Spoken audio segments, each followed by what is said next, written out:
importantes de las personas que siguen. Así informaban los dirigentes de la red social en el blog oficial. Con esta función, un usuario que lleva tiempo sin conectarse a la red social podrá recibir de Twitter una selección personalizada de mensajes que fueron publicados durante su ausencia y que podrían interesarle y aparecerán en el tope de la lista cuando vuelva a conectarse. Debajo de esta selección, el usuario va a encontrar el flujo normal de mensajes en tiempo real y en orden cronológico invertido. El clásico orden en tiempo real va a sustituir la selección personalizada de mejores tweets en el momento en que el usuario pulse el botón de actualización. Así lo ha prometido Twitter. El cambio es relativamente modesto comparado con los rumores que circulaban a fines de la semana pasada sobre una supuesta modificación de la totalidad del flujo de mensajes. Si es que esto es lo que anuncia Twitter, y ya entonces usuarios tendrán una nueva manera de leer y conectarse a través de esta red social. Vamos con más esta mañana. Gracias por la información, 6:17 y ahora sí hablamos de algunos de los temas importantes, repasando noticias. Anitza. Acá los tenemos nuevamente para ustedes.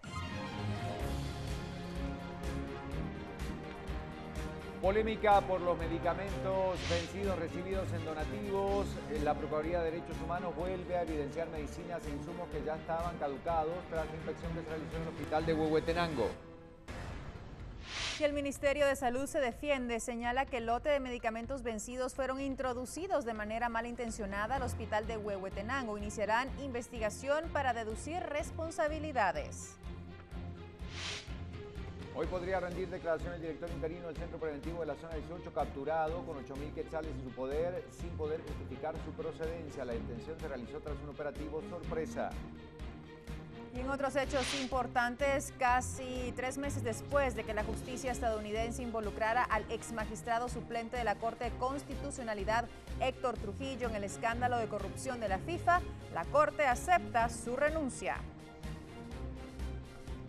Partido oficial señala que seguirá recibiendo más diputados tránsfugas con el objetivo de convertirse en la bancada mayoritaria en el legislativo, y se espera que nuevos legisladores se sumen a la bancada de FCN. ¿Y qué sucede en el mundo? Nosotros también se lo comentamos. En Taiwán, los cuerpos de socorro continúan en labores de rescate de sobrevivientes tras el desplome de un edificio a causa del terremoto ocurrido la semana pasada.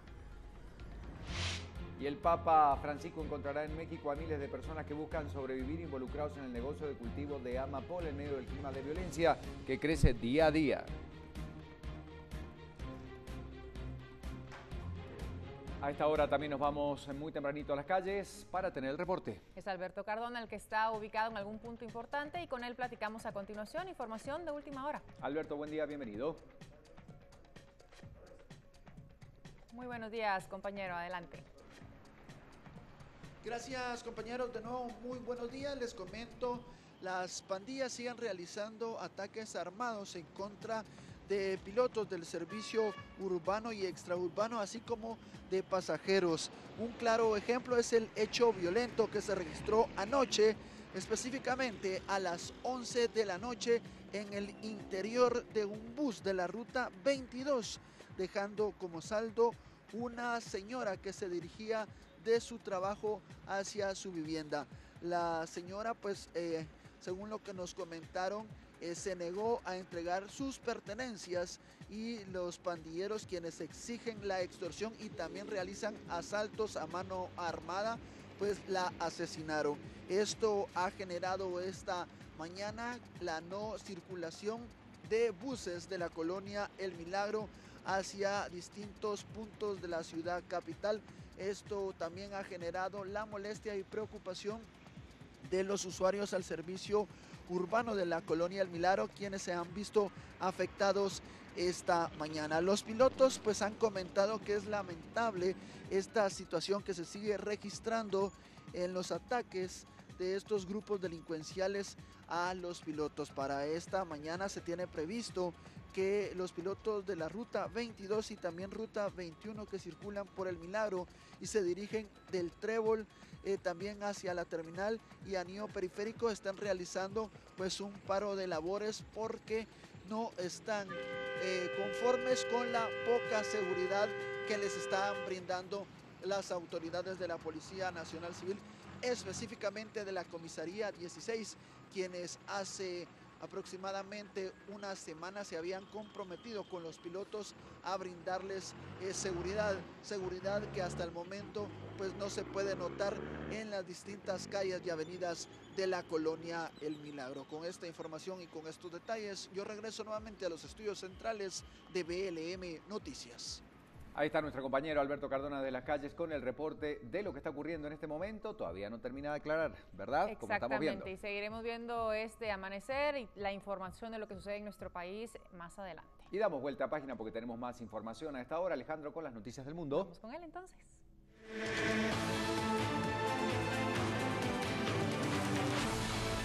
La portada de The New York Times en este día jueves 11 de febrero. Vemos lo que titulan en primer lugar, el tema principal. Está hablando de los brasileños. Dice Zika, como pregunta, brasileños de fiesta por el carnaval se encogen de hombros todos juntos respecto a esta enfermedad. También Clinton podría mejorar su participación en Nevada. Se espera un gran regreso para ella. El Departamento de Justicia demanda a Ferguson, habla de este caso. Y la campaña rusa sobre Siria corta su influencia sobre el resultado de Estados Unidos. Finalmente, las clínicas de embarazo luchan por su derecho a denegar información sobre el aborto. Eso lo titula hoy The New York Times.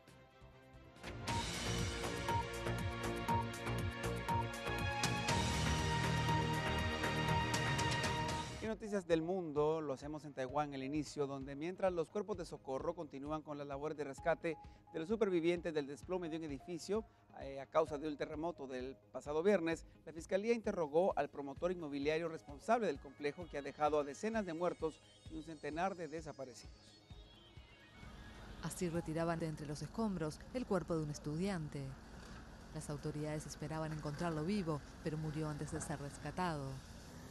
Más de 40 personas fueron confirmadas muertas tras el colapso de un complejo en Tainan, al sur de Taiwán, luego de un sismo de magnitud 6.4 en la madrugada del sábado. Y ahora, una carrera contrarreloj. Se teme que un centenar de personas continúan atrapadas entre los escombros. Los servicios de rescate utilizan maquinaria pesada para encontrar supervivientes.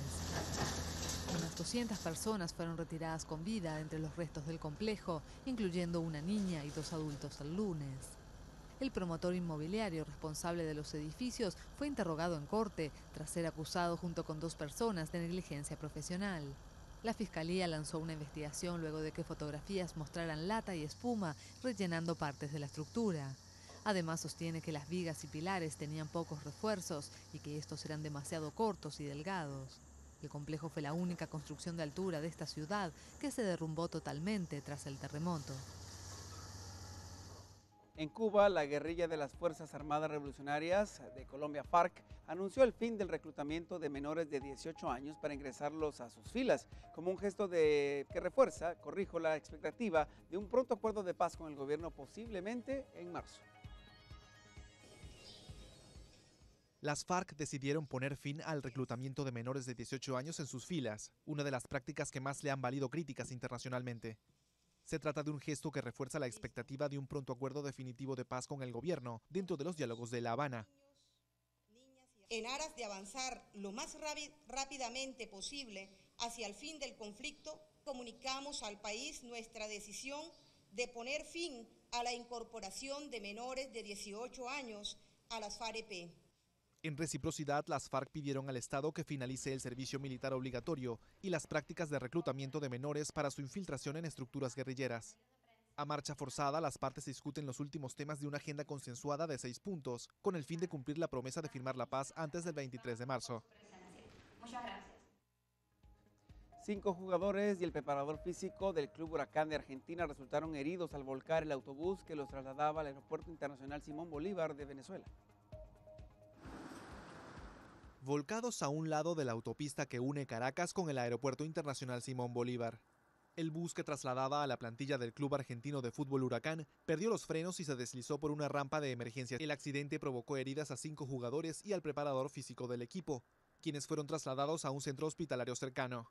Desde la coordinación del Caracas FC se informó sobre una fractura de pelvis, la pérdida de piel en los dedos de una mano y la incrustación de trozos de vidrio en un tobillo, como parte de las lesiones sufridas en el plantel argentino. Huracán perdió 2-1 su cotejo en la capital venezolana, pero esa derrota no le impidió su clasificación a las eliminatorias de la Copa Libertadores 2016 por el resultado global combinado con el partido de ida, en el que los argentinos vencieron por 1-0 en casa. 6:26, continuamos con más. Parte de la información que tenemos esta mañana, en un ratito seguimos recorriendo el mundo, pero hablamos de otros temas, Sanicha. Exactamente, tenemos que hablar del deporte, lo que está sucediendo en nuestro país. Hoy Lorraine nos lo comenta. Adelante, Lorraine.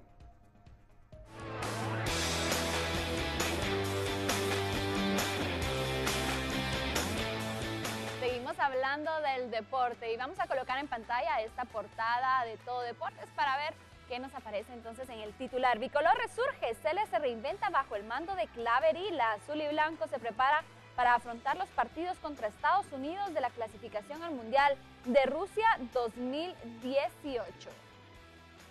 En noticias de fútbol nacional, destacamos la victoria de la selección mayor de fútbol, 3-1 ante Honduras en partido amistoso internacional que tuvo lugar en el Estadio Nacional Mateo Flores.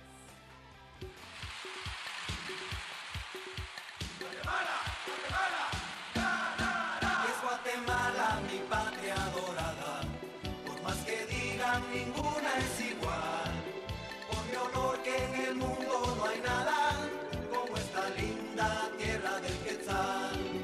La selección nacional de fútbol vino de atrás y terminó derrotando 3-1 a su similar de Honduras en partido amistoso internacional realizado en el Estadio Nacional Mateo Flores, que marcó el inicio de la era del técnico chapín Walter Claverí. Apenas a los 3 minutos y un error defensivo de Hamilton López fue aprovechado por Rommel Quirot para abrir el marcador con un fuerte disparo para vencer a Paulo César Mota. Conforme se desarrolló el partido, el equipo nacional empezó a tomar confianza y poco a poco se quitó la presión del rival, hasta que en una jugada que inicia Hamilton López se complementa con Cristian Jiménez y este busca la proyección de Manfred Cuté, quien envía el centro milimétrico donde aparece Gerson Tinoco para empatar el juego a los 18 minutos del encuentro. Con el marcador empatado, el partido se equilibró con llegadas por parte de ambas selecciones, aunque Manfred Cuté volvió a ser desequilibrante por la banda de la derecha. Antes del final del primer tiempo, Jan Jonathan Márquez rompió el empate con una magistral definición de tiro libre que se fue al ángulo superior izquierdo de Noel Valladares, que nada pudo hacer para evitar la caída de su arco. 2-1 al minuto 41 a favor de Guatemala. En el segundo tiempo, Honduras salió con todo en busca del empate y tuvo que recurrir a las faltas para contrarrestar en la ofensiva guatemalteca, que encontró el tercer gol, siempre en la táctica fija, con un soberbio disparo de Luis Martínez para el 3-1 al minuto 58. Posteriormente, Walter Claverí empezó a mover sus piezas y el juego bajó de intensidad. Al final de los 90 minutos, la victoria favoreció al equipo guatemalteco, que empezó de buena forma la era del técnico Chapín. Según se confirmó, Guatemala jugará ante El Salvador el 2 de marzo en el Mateo Flores, siendo el último partido amistoso de preparación antes del reinicio de la eliminatoria mundialista Rusia 2018. Para Viva la Mañana, Luis López. Más adelante seguimos hablando entonces del deporte nacional y también nuestro tercer bloque internacional. 6 de la mañana con 29 minutos y ahora damos vuelta de página para tener más información a esta hora del día y tenemos que hablar, por supuesto, del tránsito. Desde muy temprano se reportan algunos hechos importantes que vale la pena mencionar, así que ponga atención a este reporte. Calzada Roosevelt en vivo, compañero, lo vemos a continuación para ver pues cómo se comportan estos 4 carriles en sentido oriente a esta hora. Ahí está la imagen en vivo cuando son las 6:29. Lo mostramos como actualización de tránsito a esta hora. Calzada Roosevelt, fuerte carga vehicular.